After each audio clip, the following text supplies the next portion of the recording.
Reserve time. Radiant team ban.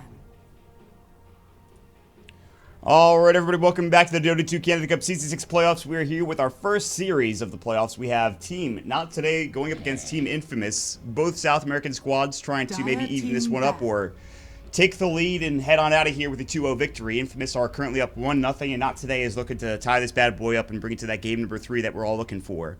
Will they do so? They have the Lone Druid and Undying to start it out. On the other side, Shadow Shaman and Ursa. Before we get any further into the draft, my name is One. Of course, thanks for watching today. You can also see LPQ Stats here today with us, and Purge. How did you feel about that story I just told, man? Was it a good one? Did you enjoy it? It went right in one ear and completely out the other. I don't even know what you're talking about. That's usually how stories go with me. I actually just never can tell them again. I have awful storytelling skills for some reason, but... 10 seconds. Just gotta replicate everything Slacks does and says. And preferably get into some messed up 5 stories. seconds remaining. I feel like he adds flair to his stories that weren't there originally, which is totally what I should do. No, I don't think he makes stuff up. I mean, maybe once in a while, but... Alright. But the delivery is most of it, and knowing what is derailing and what is not good is important to storytelling, I think. We're here to learn about storytelling, basically. Right. I need to take the class on that bad boy. Otherwise, it's just never I'm never gonna have a good story to tell. The stories to be told is that this is a bear versus bear strategy, and I think it's decent for Ursa. He's very good against tanky single target heroes, but he does have to worry about the entangling roots. Entangling claws or whatever can really limit Ursa's ability to do things in team fights. And the best way to avoid that is to farm another lane, get a blink dagger, then jump on the lone druid himself and hope the bear doesn't reach you within the first 3 hits. Otherwise, you're going to be fine and kill that lone druid very quickly. I mean, he's tanky. I don't know if he's that tanky, though, to deal with an Ursa, especially an Ursa Viper as well. And it's kind of funny, after NotToday picked the Ursa and the other games, like, okay, let's show you how to do this. Because Ursa was originally played at one time by Kotaro Hayama exclusively in the American/South American scene. And that was what they were known for. It was like that and Huskar. And then Atune came along, he started playing Templar Assassin, and it became this whole big thing, and they kind of became known as these guys that were a little bit bad-mannered, but still had great individual skill. And now, they have a pretty good lineup here. Something that you don't see very often is an Omni-Knight Ursa Viper on the same team. It makes for exciting Dota. On the other side, NotToday were like, listen, we saw you play the Razor, we're going to show you how to play it, which is not going to be as good for them. I doubt they will get the amount of net worth Razor had last game, so I'm excited for this draft right now.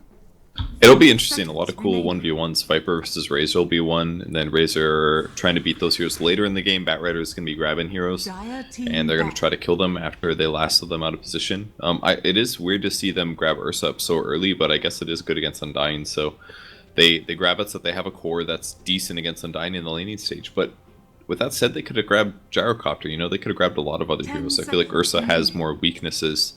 Like, he's very good against certain heroes, but as you saw in last game, he can be kited, he can be damage sapped, he can be made less useful, the right heroes. So I just don't know if Ursa's the right pick that early, and I feel like the rating team is picked around that.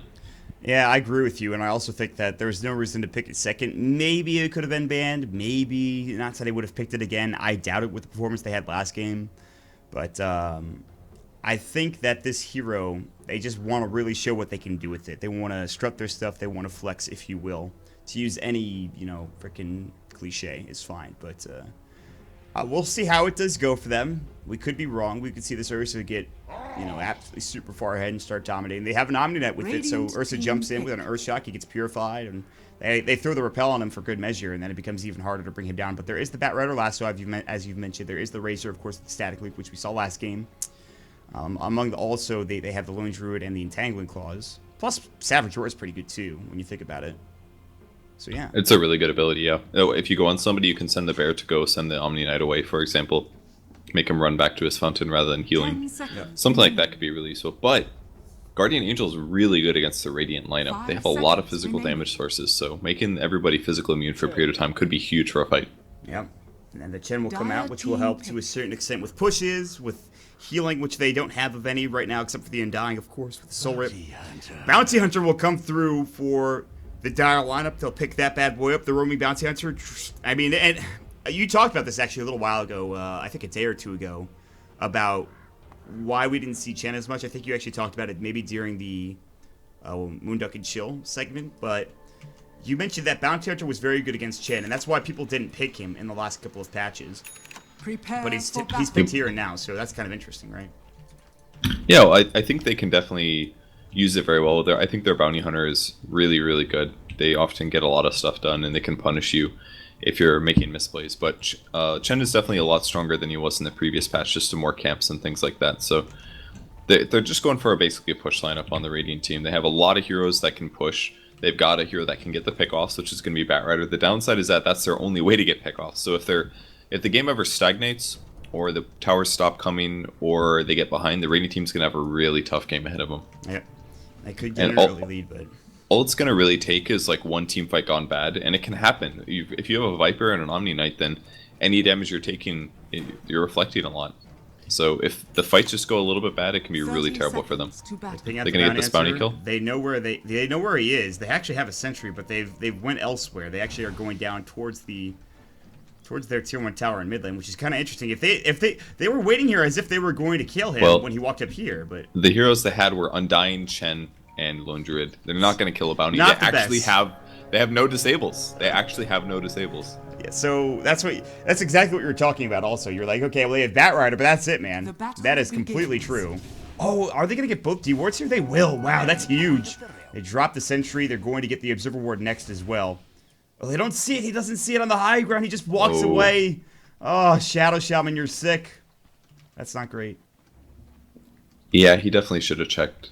The fact that he didn't check that spot's a little crazy, but you know, sometimes you don't expect it to be in the most obvious spot on the map, so sometimes you will make mistakes like that.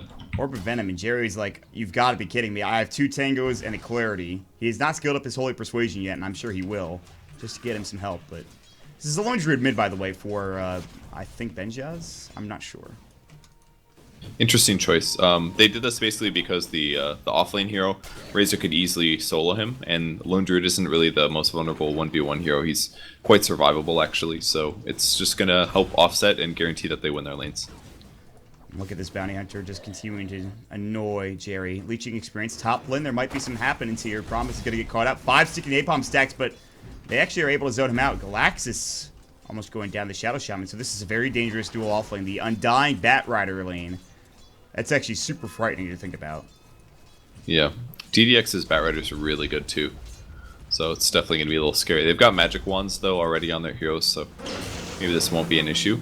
I don't know, man. Already 2 stacks of it. You can see Goody's already thrown it at decay. He has 4 stacks. Earth Shock will go.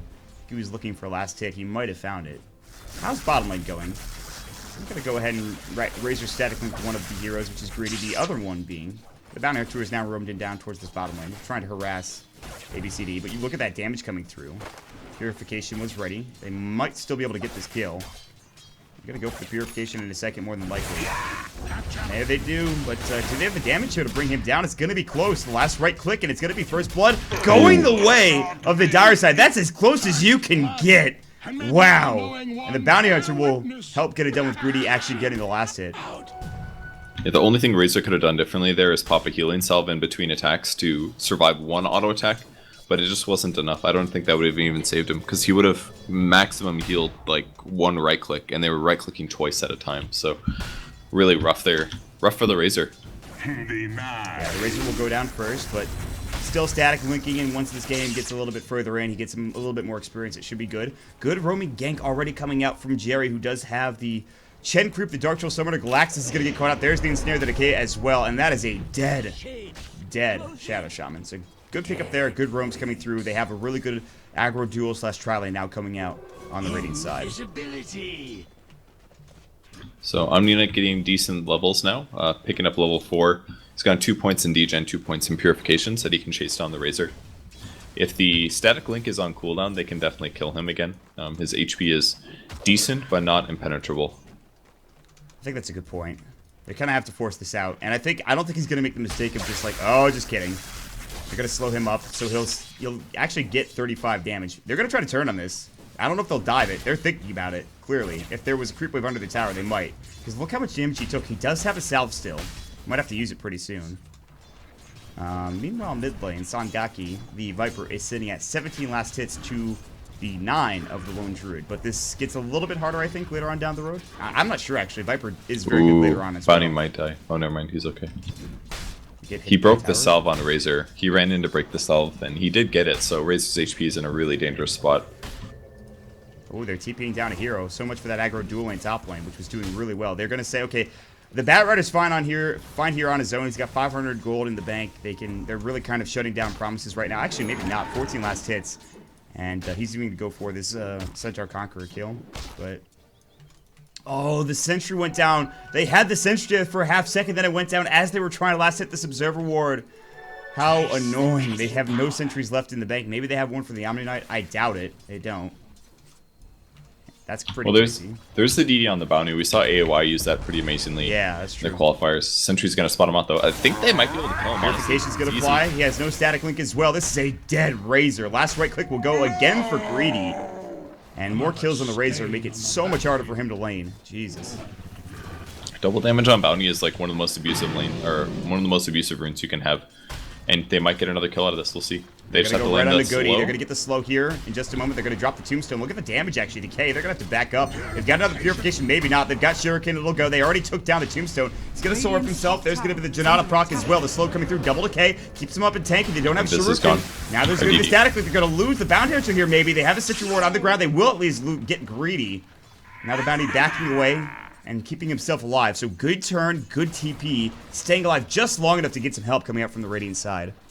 I think the bounty misplayed that a little bit. He needed to start his invis hit off with hitting the Undying, because he would have gotten bonus damage from the Shadow Walk, and he would have valued his double damage more. Let the Omni Knight hit the Tombstone until it dies, and let Bounty chase him down. I think that would have been the better move by far, because at that point the DD ran out. So that could have been a kill there, but they misplayed a little bit and overdived. So they have a turn that goes the way of the Oh, they got a root on Viper mid. He might just die here. There's the Viper Strike coming out. Look at this. He's in trouble. They're going to go ahead and Janata. They want this bear. Entangling roots. Is he going to die? Fairy Fire. He'll stay alive for now. They really want this kill. The bear gets another root. He's going to kill him. Are you kidding me? Oh my god, that was insane. The luck, the RNG that has to factor into that. Oh, the Lone Druid is super happy. Oh, he's on cloud nine right now. That was the luckiest series of roots I've seen in a long time, man. You've got to be joking me. Yeah. Yeah, no kidding. I feel the same way. Like, that was crazy. Ice Frog pushed the root button right there, and he's like, listen, I'll just give you the extra one. It's fine. No worries. Not even a problem. And Viper was doing really well to that point. I think Viper did kill the bear, though, so at least he gets 300 gold out of it, but... I don't know what that means. I'm going to assume it's something. I actually have no idea. Boots. No, bottle coming out for the Ursa here in the jungle, which I think he's been relegated to the jungle. Down bottom, static link going. He'll lose 112 damage, dear lord. I like the idea of the bounty hunter roaming bottom, and I think they're going to do the same thing now with static link on cooldown for another 15. They might be able to get this kill. It's going to be close. He has his Tango and his Salve still, not to mention he has an Enchanted Mango if he needs it. They're going to run in. The damage is about to go away. They're going to get the Janata off. They're looking for the Degen, or they're going to find it. There's the Eye of the Storm. Plasma Field will come through. There's the Purification. Can they get this kill? Absolutely. And just as I talked about it, they set it up and they bring him down.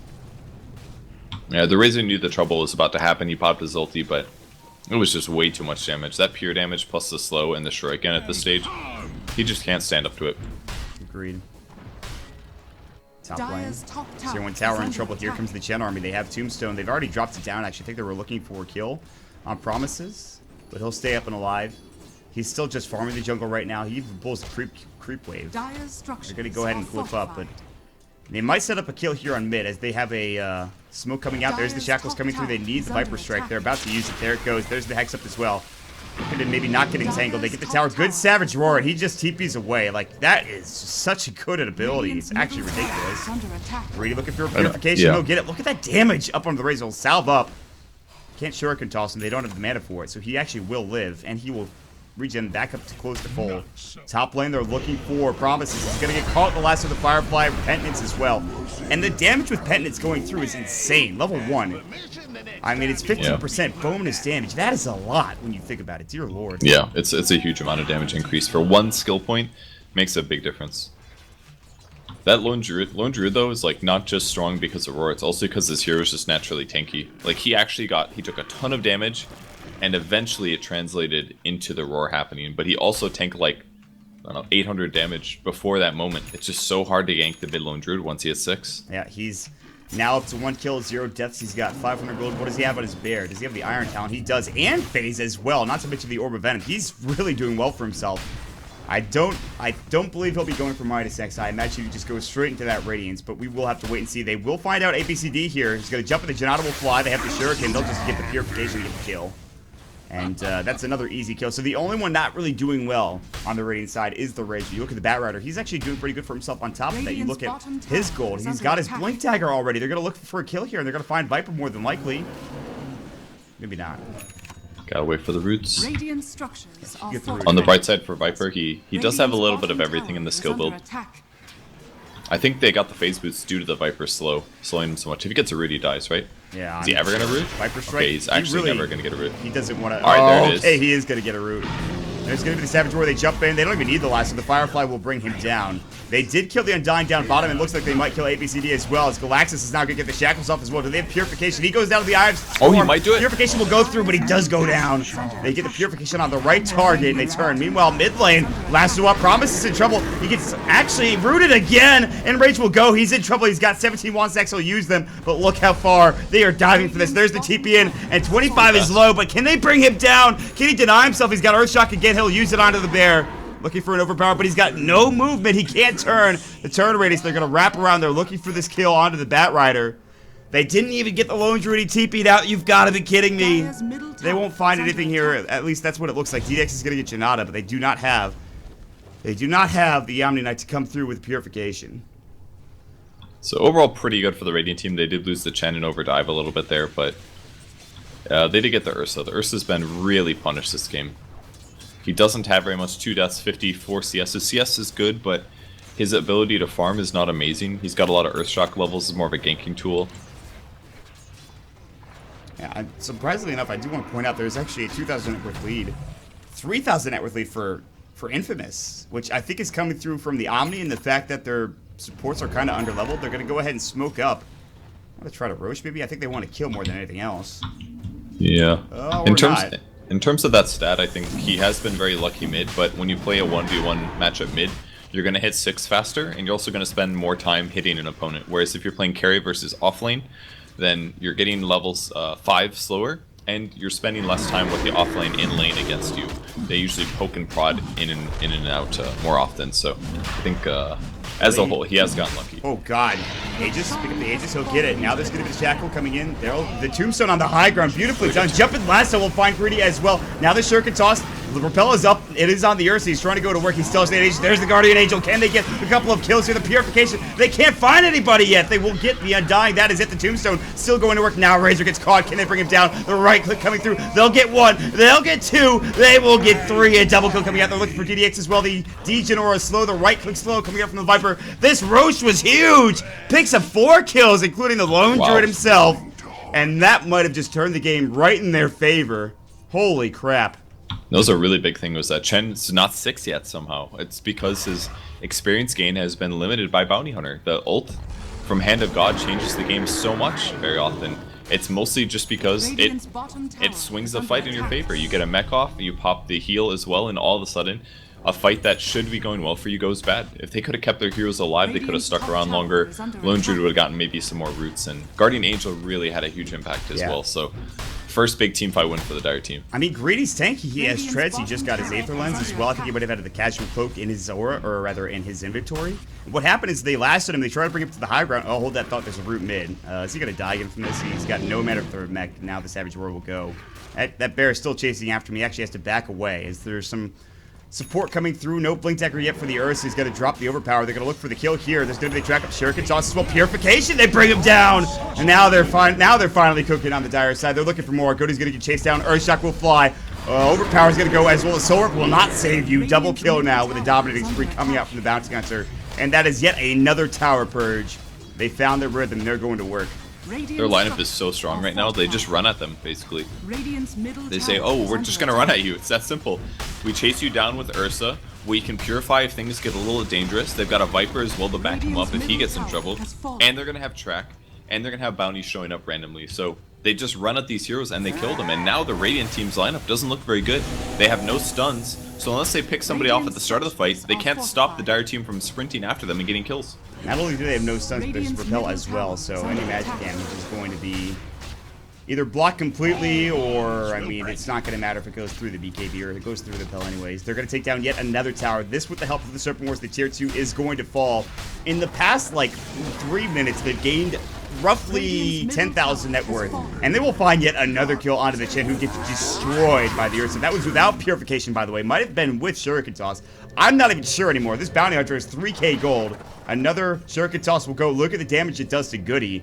They have 4 of the top 5 in net worth. They are just dominating right now. It's looking so good. Bounty's 4, 1, and 10. He didn't roam very much on the Lone Druid mid, and Lone Druid did get some advantage, but it's completely paid off now because the other hero that the Radiant team needed to do well is Razor, and he's got nothing. He's super behind in terms of net worth. Yeah, that dueling off lane. Even though the Bounty Hunter was there for maybe a handful of times, every time he was there, there was at least a kill. Or close to a kill. And that means you can't get farm. I like the idea of putting a Razor against an Omni Knight, but when there's a Bounty Hunter there to help out as well, it's just too much to deal with. And as you mentioned, he has nothing. Roots of Speed, a Kilo, a Wand, and now a Belt of Strength. There is no worse feeling than being behind as a core or a carry this late into the game with only 2.5k net worth. He is so far behind. He's behind every single hero on the Dire team. Of course, a lot of that is track, a lot of that is towers. And they're going to continue to get them. The Radiant team will look for their first, or their second rather, in the tier 1 mid. They will find it, but they're going to lose their tier 2 tower top lane because of it. If you're in this position with the Chen, the hero becomes much less useful. Like, I imagine that his win rate's awful if Chen does get behind in terms of gold advantage alone. Like, I don't even know if this game will go long. Chen usually doesn't do super well in late games either, but man, they're just taking it to him. They're pushing the push lineup. Yep, Serpent Wars is up. They're going to drop down this tier 3 tower pretty quickly. They have no Aegis. They used it on the Promise, I believe, in the last engagement. DDX is going to get right click so that he cannot blink in, so they're going to really just try to take this. They're going to jump in with the Earth, so they drop up the freaking repel. The overpower will go through. Now they get the static link off. Ray's going to try to run away, but there's the Viper Strike. He'll only reach 52 damage, and now Sangaki too far in. Viper will pop the connect. There's the Guardian Angel as well. They get the shackles off. Jump in. Earth Shock gets the kill. They'll take down 3. And I think that's the game, my friend. I think it looks like they just want to dive, it looks like. You look, they get the shackles off on a Jerry. Will they go for this dive? The answer is yes, because with the Purification and right click of an Ursa, the damage is too much to deal with. Not only that, but the Serpent Wards were dealing damage to the racks all in the meantime. And this game looks to be just about over here. Yeah, it definitely doesn't look good for them. They even bought Vanguard on Shadow Shaman. What do you do against that? How do you kill that guy? I mean, he's not even that tanky with it, but still, they're going to shackle up the bear. They're going to bring it down again. And it will get resummoned. Oh, he bought Crimson. He's gonna pop the Crimson Guard before he goes down. He might not even die. They pick up a Blink Dagger for Greedy so he can jump in and Purify if he needs to. Chasing after ABCD again. The Shuriken Tosses come out. They're gonna find Goody. He will not get the sword ball if he dies too quickly. Greedy's gonna get lassoed. He's in trouble. He might actually fall here. Purification comes out. He doesn't have the repel. He's gonna get ensnared up. Now he'll finally pop it. They will lose the Ursa, however. And they're just diving freely. There's going to be the track up, and he will go down. A dominating spree now coming in from the Viper. He has to buy back, but with no bear, how useful are you? Viper Strike onto DDX. He's going to TP home, and he might just make it out. He will, but the GG is called. And a 2-game stomp fest coming out from Infamous. Should have played better during the group stages, but now that they're here, Purge, they are absolutely firing on all cylinders. They just played really well. Their ability to roam, ooh, they even gave him the ah-ha-ha, but their ability to roam has always been very, very good. Like, they can consistently get value out of heroes like Bounty Hunter and punish heroes like Chen, and I think the Radiant team's lineup, it just really lacked disables. I think the Chen pick was okay. I can understand being counterpicked by Bounty, but if your only support other than Chen is an Undying, then and your opponents have an Ursa, like, you're just screwed. Like, you have no way to stop the Ursa from going on you, and to make matters even worse, they had Omni Knight for repel, so Ursa could just jump in every time his blink was off cooldown and blow somebody up. Nothing they could do to stop them from chasing him down. We're going to talk more about this game as we have one more post-game report to go, and then we'll head on out of here as the games are done for the evening. We'll jump back into the Dota 2 Canada Cup post-game report here in just a moment, guys. Make sure you stick around.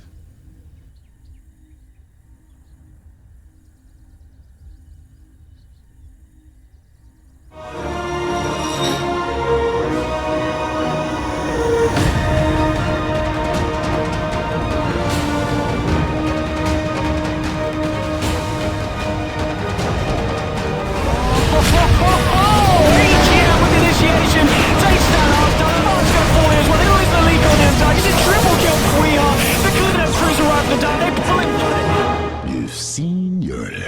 sunrise.